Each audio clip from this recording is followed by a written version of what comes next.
Thank you for visiting my channel. This particular video is about cryptojacking. It's something that we are experiencing now, and it is the process of people hijacking your computer and using it to mine for cryptocurrency. This particular video is comprised of a portion that is from the Federal Trade Commission, and then a portion that is just my comments. The first part is about the individual user. The second part is just some thoughts that I have about the impact it could have in a larger data center environment or a business environment. Thank you very much, and I hope you enjoy this video. This is an information found on the FTC's website, and basically what these people are doing is they're using your actual computer to mine cryptocurrency. And as it states on the screen, they're basically using your machine and your resources to turn that activity into cold hard cash for themselves. According to this statement from the Federal Trade Commission, this is something that they are aware of, as you can see, and it says cryptojacking scams have continued to evolve. They don't even need you to install anything. The scammers can use malicious code. You can actually just go to the wrong website and the code will run through the browser and attach to your machine. And you can also find yourself running this stuff in the background. It says they can help themselves to your device processor without you even knowing. You might make an unlucky visit to a website, as it says here, and from that site it will run a cryptojacking code, and you can click on an email attachment or a parsing email or mistype a web address, and this could lead to cryptojacking. And it burns up your system, as it says here, so your device may slow down and burn through your battery power or even cause it to crash. This works on phones as well as your PC. Now, this particular information from the Federal Trade Commission gives us all those wonderful little reminders about having good antivirus software.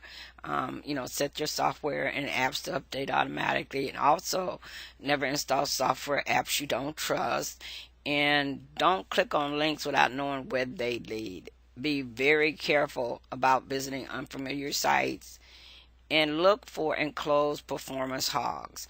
Now, you can find that in your task manager. When you look at the processes, it will show you how much CPU you are using. This image is from Malwarebytes, which shows what happens on your CPU when this crypto mining is going on, when this cryptojacker has taken over your machine to mine this monero. I guess that's how you pronounce this particular name. It will use up 100% of your CPU because it's doing a mathematical computation. That's what makes it drain up your battery and slow your devices down, because you got to remember your CPU is processing the various requests that come to it from your motherboard and from the other I/O processors running on your machine or software. So all of that stuff has to stop, because this will actually use up all your CPU. So basically your machine will just slow down to a crawl, or it just freezes up. So you don't know what's going on because nothing is actually working. So that's another sign. That's one of the traditional signs of having a Trojan or virus running in the background, because it's using up all your CPU and none of your other processes can get access to the CPU. And this is the other comment from the Federal Trade Commission, and it talks about browser extensions and blockers. Say they help defend against it, but before you load that stuff on your machine, you want to make sure that they actually do what they say they're going to do. So they basically recommend that you do your homework first before you download any of these apps or things to supposedly block cryptojacking.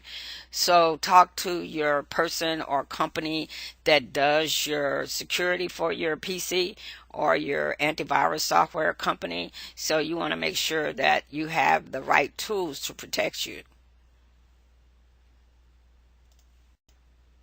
The previous slides that we discussed was the information from the Federal Trade Commission, but I did a little more research into this. As being in the IT field for a long time, I found this threat to be somewhat frightening, because of how it works and the fact that it can truly just run in the background, and it is basically controlling the IO on your machine, and it's just using up your CPU. It's totally just controlling the function on your machine, and it's taking over your CPU. So none of the other processes will run. And from a server perspective, and from crooks being crooks, this is going to move, and since this is relatively new, I'm sure it's going to evolve into something a little more frightening than what it is today. VM servers are very popular today because it's a way to save money. And when you look at the concept, and I've added this definition I found on Google on what visualization means, and for those of you who know what it means, just bear with me. And it creates a virtual version of a device or resource, such as a server, storage device, network, or even an operating system, where the framework divides the resources into one or more execution environments. If you have this kind of setup and this hijacking software gets on there, and I'm sure that hackers are going to use it for more than just crypto mining of these cryptocurrencies, it's going to evolve into something else. Anytime you can get a device or a process to run uncontrolled and in the background so that the operating system doesn't know it's there, it can do some serious damage. So it's basically turning itself into something virtual, and it's taking over your machine without you knowing it. And by running these virtual devices, this can be very dangerous. As I said previously, VM servers, which is the virtualization as we discussed before, this operating system is not real. It's one hard drive with a piece of software that goes out and creates these partitions on this drive and allows it to run independently, but it's not real. So this particular product, this cyberjacking stuff, can create a serious problem for VMware, because if you lose that software that created those partitions, you're going to lose everything. That's why this to me is very frightening, because it takes over the CPU. It runs in the background. After a while, it's going to come out of that browser function where you won't need the browser for it to get, once it gets in your server or it finds another mechanism for transport, and it can actually control your CPU. That's frightening. That is very, very frightening. Because in the virtual world, the server, as it says here, a server is a repository of various programs that are shared by users on a network. This is what makes this particular threat so frightening, because it can create a great deal of havoc, because it's not just compromising data, it's actually attacking the CPU. So it will mess with the IO processes and other things that are waiting to be run by the CPU on the main board. So what do? And this device will begin to have problems, and you won't really know what it is, because it doesn't seem to leave a trace like many Trojans do. So it's very frightening because of how well it can hide itself in the functionality of your device. This is something I found because I was just curious about.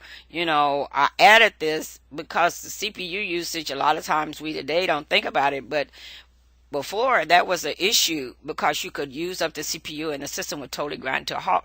Well, the same is real with our systems today, but because our systems have so much processing power, most products we run or systems we run, unless you run in gaming or some type of computation, we don't use it up like we used to. There's not that much demand. There's not that many processors running that are really beating on your CPU. And this is a thought I found very interesting. And it's interesting what this is that if your CPU gets too hot for too long, it will just turn itself off by itself. Think about that in a server world. If the CPU in your server shuts down, what happens to your network?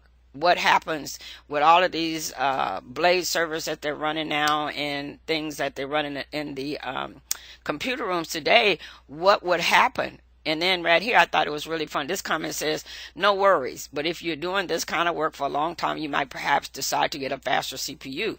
But don't worry about it. Make sure cooling is sufficient and you are good to go. But in a network environment, that's different than a home computer. And that's my concern. When this thing gets into the networking world, into data centers and stuff, what's going to happen to the servers and the data and stuff that's being run, especially if you're in an environment where you are actually doing computations or things that require high use CPU, or even not so. Even you get this situation where you're minimally using your CPU processing power, but all of a sudden this thing is running in the background and that can shut your whole world down. CoinHive is the company that created this disaster by launching this service, and so that you could mine this crypto coin called Monero directly within a web browser, and it bypasses everything. And that's what makes it so scary. It can just run without you knowing it through your browser, and it doesn't even show an icon on your desktop, and it hides itself. Even if it's there, it tries to hide itself behind existing items on your toolbar. It only needs JavaScript. If JavaScript is running, this is what makes this program able to do what it does. So it's just about anybody visiting, as I said earlier, a website that can start this mining for digital currency by providing profits for these people's wallets. In base case scenario, it itself, browser-based crypto mining is not illegal and could be seen as a viable business model to replace traditional ad banners. So basically what they want to do is they want to try to, instead of consumers, or how can I say, consumers being reached by advertisers through banners, they want you to give them permission to use some of your CPU. And they want to actually use your CPU to run applications and stuff. So they're basically creating a virtual network. You're becoming a part of a VM server, which is what I find disturbing. This talks about CoinHive's API and how it runs. And it's kind of scary because when they first put this out there, it resulted in increased browser-based mining utilization. And as you can see from what Malwarebytes says, it was using the victims' PCs and running their CPUs to 100% without them even knowing. So people were probably trying to figure out what was wrong with their machines. The machines were crashing. They couldn't get their work done. So this particular Trojan, by just being solely on there through a browser, is a frightening thing to me, and it's frustrating for a home user. But can you imagine what would happen in a server environment? Malwarebytes, which is an antivirus program, very good one in fact, they said since they've started blocking this particular API, and its related proxies, they've blocked 8 million times per day, which added up to approximately 248 million blocks in a single month.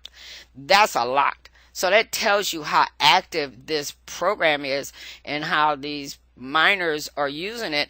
And I'm sure sooner or later these hackers are going to get involved to this stuff evolves over time. And that's what I see it is a concern.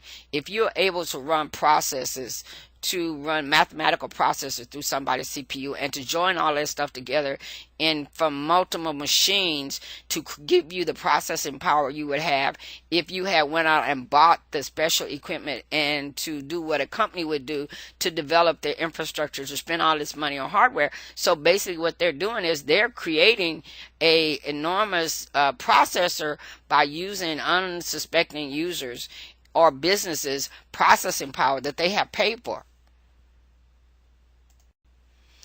This cryptocurrency mining is a little bit frightening. And as some of these companies, this is found on ZNet, and it says in addition to this malware that's this CoinHive junk, this malware will attach itself, and not only does it get on your machine, it turns off your Windows updates, and it also allows the transfer of unencrypted data. Also, it disables your security and allows attackers to potentially deliver additional malware should they eventually pivot away from the cryptocurrency thing. And it runs through that remote desktop protocol, and it gives you the little svchost.exe name. But like I said before, to me, it's very dangerous thing because it's really doing something a little different than these other Trojans and stuff have done. It's going to cause unknown havoc in the IT industry. Once it running on the system, the malicious miner uses the power, or like I said before, of your machine to coin these cryptocurrency from this particular product, and it mines this mono euro crypto coin on the computer, because this particular one, other than Bitcoin, it allows it to just run on a browser on anybody's machine. But the Bitcoin is a little different. It requires a special process. Now, this one is kind of frightening. This little comment here in that same article for ZNet, it says these attackers have found that it's become so useful for these cyber criminals that the technique is said to be more popular for cyber criminals than a ransomware. So that lets you know that this is turning into something scary. So I'm just hoping we can all be aware of what's going on.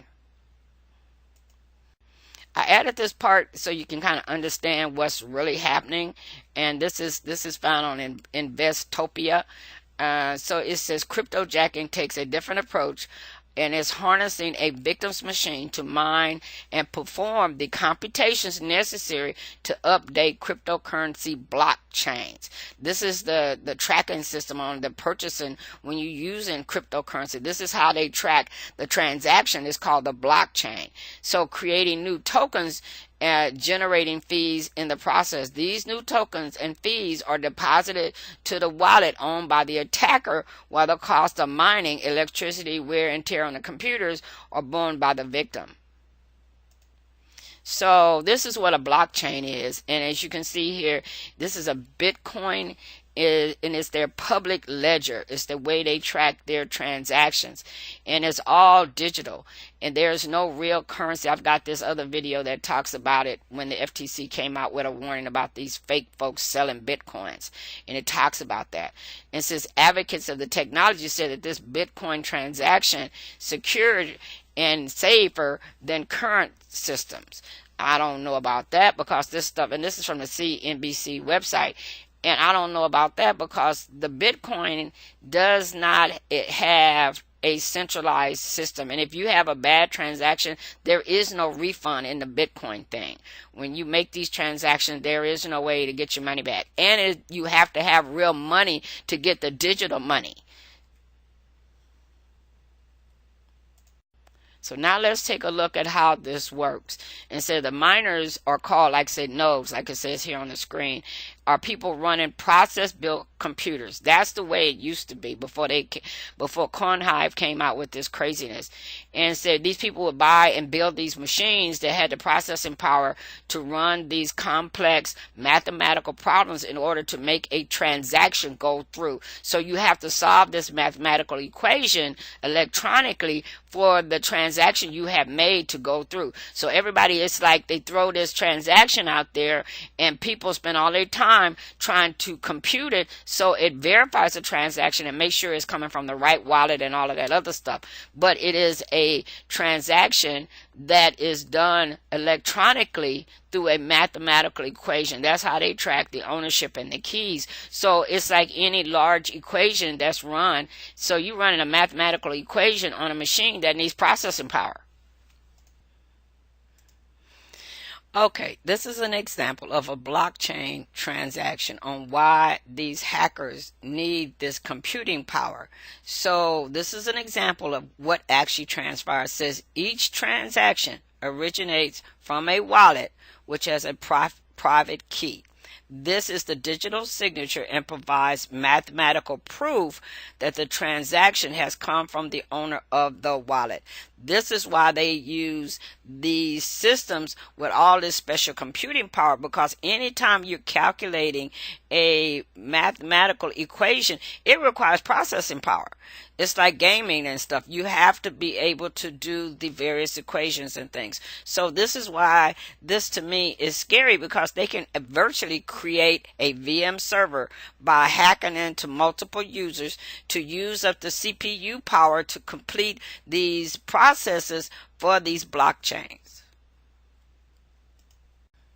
Okay, continuing with our example on this blockchain transaction process that goes on and why they need so much power. So it gives this example as we started before about our example, but here it says just imagine all these transactions taking place across the world. You know, all these networks. So these individual transactions are grouped together in a block organized by strict cryptographic rules. The block is sent out to the Bitcoin network. That's all of these people who have all of these computers who want to solve these equations or these transactions on the purchase. As we said earlier, we want to make sure that the transaction goes from the buyer, the money goes from the buyer to the seller, right? So, which are made up of high powered machines. These people are running some serious computer processing power to do these mathematical equations. Now check out what it says at the end. These computers compete to validate the transaction, that mathematical equation, by trying to solve the complex mathematical puzzles. There is a game in this. This is how they get paid. The first person getting through gets the prize. Okay, this is what happened, as I said before. This is why it's so lucrative. These crypto criminals really like this because they make money by solving these equations. And see what it says here. The winner receives an award of Bitcoin. So that money goes into the person's wallet who solved, or their bank account, that's what the wallet is, who solves the equation. So this validated block, that transaction, is added into a previous blocks, creating a chain of blocks called a blockchain. That's what this is all about. That's why they need the power from your computer. It's easier and cheaper if you can hack 15, 20 computers and run these processes without you having to go out and spend that money. These are some personal thoughts about this issue. And these are some things that I thought about why this thing is so disturbing to me is it has so many implications for a daytime nightmare. And one of them, as I started out at the beginning, the first one I put is these intruders have basically stolen your infrastructure. They're using your investment. They're using what you spend hard cash for. And what happens to your network as your servers begin to overheat? Then you have the issues with the total cost of operation. So you've estimated for 5 years that your investment of $500,000 will last those 5 years. But due to the cryptojacking, you don't realize that you're at home or your company is gone and all the employees have gone home and you think your systems are idle with just minimal updates or whatever's going on in the evening. But actually these cryptojacking people have infiltrated your hardware, your infrastructure, and they're burning through your CPUs all night long. And so all of a sudden your servers and things start to fail and you don't know why. And so now your 5-year investment turns into 4 years, and so you end up losing $100,000. Then you have system failures doing major project computations. Say your company does some kind of calculations for satellites or something. Then your systems or lock up in the middle of a process, and then that process may take 2 or 3 hours to compute correctly, but it locks up during that time, and then you got to start all over. So what about, my main concern is the VM software. Those little VM software products that run on these servers to create these partitions, if that is compromised, if the CPU cannot maintain communication or whatever process is trying to run to maintain those connections, then what? Then all your data is gone because your virtual drives are lost. And depending on the data, your company could be just destroyed because of this. And then there's warranty implications. Will the companies that have given you warranty on the hardware, will they see this as some sort of negligence? Will they, if their systems begin to fail while they're still under warranty, what do you do? So for me, this particular threat is one that's a little disturbing.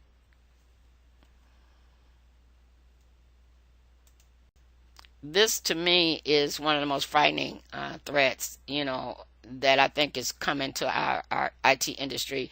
And because of the systems it can impact, like hospitals, power grids, backup supply systems for data centers, satellite system, telecom, security systems, military systems, because as we discussed earlier when I was showing the example on the data mining and how the chain is created and how they put the transaction out there, and it requires processing power, CPU power to do the computations. And as this Bitcoin thing increases, as these crypto criminals increase, the required amount of processing power is going to increase. So they're going to be looking for bigger sources of power. And so this thing is going to morph from out of the browser environment into another way of getting into these data centers where the power is. These are just some questions that I put here. Are we asking the right questions? You know, as an old IT professional, I think about these things. I wonder, are we asking the right questions? You know, when did the ransomware attacks become a new crime and not a random event? What changed in the system design to make it prevalent? Has the ratio of easy access versus security worked? I had so many people tell me, because when I was building systems, it wasn't easy access, but I can remember as time was moving on in IT that I would have people tell me, well, it don't work like that at home. I said, well, you're not at home. You know, people want to be able to use their systems at work like they do at home. So that's where all that easy access and all of that stuff came about, because you could not run an exe file on the systems that I built. So, and it wouldn't go through the port. You know, so I didn't have all these data breaches. I would have more viruses or like a worm or something that would infect people's machine and make them do crazy things or shut them down or whatever. But I didn't have the data breaches on my servers that you have today. And what questions are being asked about fault tolerance and recovery? You know, that's the most interesting thing to me, is a lot of times they don't have the adequate recovery if they lose this stuff or the ransomware. You know, it's not if you're going to get hit, it's just when. And the next question is VMware versus hardware cost payoff. Has that worked? You know, because that's where VMware came from. They started using this virtual servers and stuff because they didn't want to buy the hardware to build the other servers. So has this paid off? Because now you got all of these resources on one box, and all you got to do is wipe out a file and then everything is gone. You know, see, so has that trade-off worked? Is the current network design principles cost effective against the current threats? You know, a lot of times they look for a way to prevent it, but at the same time they weigh this security versus easy access thing. I think they need to put in a new caveat in that design thing. If this stuff is so critical you can't afford to lose it, then you need to come up with a more lockdown way of access, a more fault tolerant way. It may cost you a little in the front, but it'll save you in the back end. What does the statistical data for data breaches show for the past 25 years in regard to system design? What has allowed the compromises and the breaches we have today? What is the main thing that has changed in network system design that has allowed in recent times all of these attacks and ransomware to flourish? Thank you so much for visiting my channel and listening to my personal concerns about cryptojacking and the issues in our IT industry. I guess this particular threat really struck my heart because I can see it being something detrimental to the industry.